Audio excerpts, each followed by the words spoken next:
देखिए, जब भी प्रीलिम्स एग्जाम नजदीक आता है तो आपके मन में कुछ शंकाएं, कुछ डाउट आना लाजमी है, और उनमें से एक डाउट यहां पर आता है करंट अफेयर से संबंधित। करंट अफेयर्स को कैसे पढ़ना है, किस तरह से करना है, ये पूरी की पूरी स्ट्रेटेजी है, कितने महीने की करनी है, वो सब मैं इस वीडियो में नहीं बताने वाला हूं। ये वीडियो कुछ हटकर है, और क्योंकि वो सारी स्ट्रेटेजी और कितना महीने पढ़ना होता है, क्या करना होता है, वो सब हम ऑलरेडी इस चैनल पर वीडियोस अवेलेबल है, डिस्कस भी कर चुके हैं, रेगुलर फॉलोअर्स को पता होगा। इस वीडियो में मैं आपसे डिस्कस करने वाला हूं कि सर, जो अगले एक महीने में, जो आप कह सकते हो अगले 10 दिन है जुलाई के, और अगस्त का पूरा पूरा महीना है, इस पूरे पूरे अगस्त महीने में हमारे back to back prelims exam होने वाले हैं, और करंट अफेयर्स हमारा प्रीलिम्स में नहीं आता है। तो आखिरकार करंट अफेयर्स को कितना फोकस में करना चाहिए या नहीं करना चाहिए, करंट अफेयर्स को क्या छोड़ देना चाहिए, कितना करें कि हमारा काम बन जाए, उसी से रिलेटेड एक छोटी सी वीडियो है। अगर आप मुझे नहीं जानते तो मेरा नाम है कपिल काटपाल, मैं जनरल अवेयरनेस एजुकेटर हूं। यहां पर आपको स्टडी नीति में डेली करंट अफेयर्स की क्लासेस लेता हूं। तो बात करते हैं इस पर्टिकुलरली मुद्दे पर कि करंट अफेयर्स को कैसे टैकल करें इस प्रीलिम्स एग्जाम के प्रेशर के बीच में, प्रीलिम्स एग्जाम की तैयारी के बीच में। As a current affairs teacher मैं यहां पर आपको एक सजेशन देने वाला हूं कि अगले 15 दिन, एक महीना, जब तक आपका प्रीलिम्स एग्जाम एटलीस्ट एक एग्जाम नहीं हो जाता, एक एग्जाम, प्रीलिम्स के 3 एग्जाम है आपके अगस्त मंथ में schedule, RRB PO, RRB clerical या फिर आईबीएस क्लर्क हो, तो एटलीस्ट उनमें से जब आपका एक एग्जाम नहीं हो जाता, तब तक आप करंट अफेयर्स की अगर आप रिवीजन कर रहे थे, चाहे वो वीकली रिवीजन के फॉर्म में कर रहे थे या फिर मंथली रिवीजन के फॉर्म में कर रहे थे, आप उसको एक बार स्किप कर सकते हैं।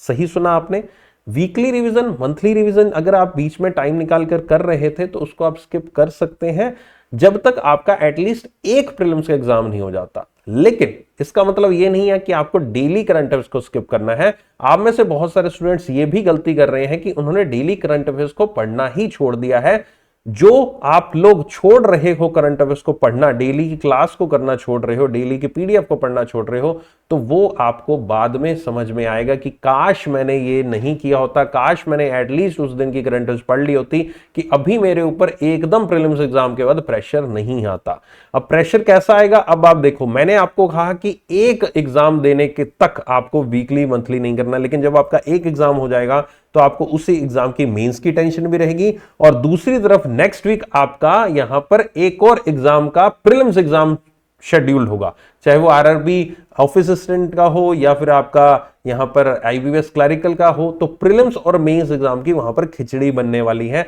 तो अगर आप उस खिचड़ी से बचना चाहते हो तो डेली वाली को मत स्किप करना, क्योंकि अगर डेली वाली स्किप करी तो फिर एकदम अगले महीने प्रीलिम्स और मेंस की जो रिवीजन पिछले मंथ की करनी है, उनके साथ प्रीलिम्स एग्जाम के प्रिपरेशन के साथ ये वाली जो मंथ की डेली करंट अफेयर्स है, ये भी मिक्स हो जाएगी। मतलब मुझे बोलते बोलते इतना कंफ्यूजन हो रहा है कि मैं बोल भी पा रहा हूं कि नहीं बोल पा रहा हूं, खिचड़ी से बन रही है मेरे बोलते बोलते, तो आपकी खिचड़ी कैसे बनेगी? तो मेरा पॉइंट समझ रहे हो आप?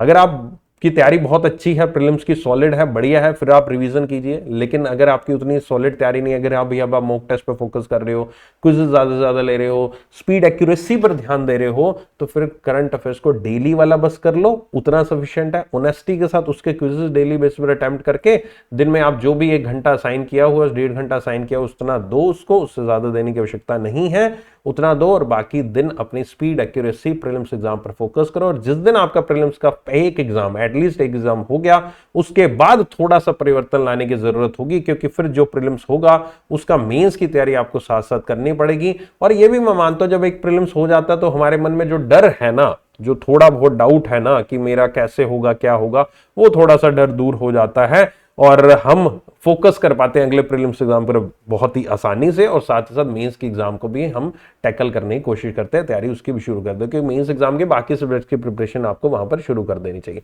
बाकी आपके लिए बहुत सारी चीजें रिवीजन के पॉइंट ऑफ व्यू से मैं लेकर आऊंगा ही आऊंगा, ऑब्वियस है, मैं आपके साथ ही हूं, तो टेंशन काय की है। तो इस सजेशन को मानिए, ये सजेशन मेरी तरफ से, इवन मैं करंट अफेयर्स का टीचर हूं तब भी मैं आपको कह रहा हूं कि करंट अफेयर्स की रिवीजन छोड़िए, डेली करंट अफेयर्स कीजिए, बाकी कुछ करने की जरूरत नहीं। माइंड में अगर ये वाला डाउट था तो इसको मैंने क्लियर किया है, इस पे फोकस करो, प्रीलिम्स एग्जाम पे फोकस करो, बहुत अच्छे से तैयारी करो, स्पीड एक्यूरेसी पर ध्यान दो, बहुत बढ़िया एग्जाम होगा। मेंस एग्जाम की टेंशन छोड़ दो, मेंस एग्जाम की तैयारी कराने की जिम्मेवारी मेरी है।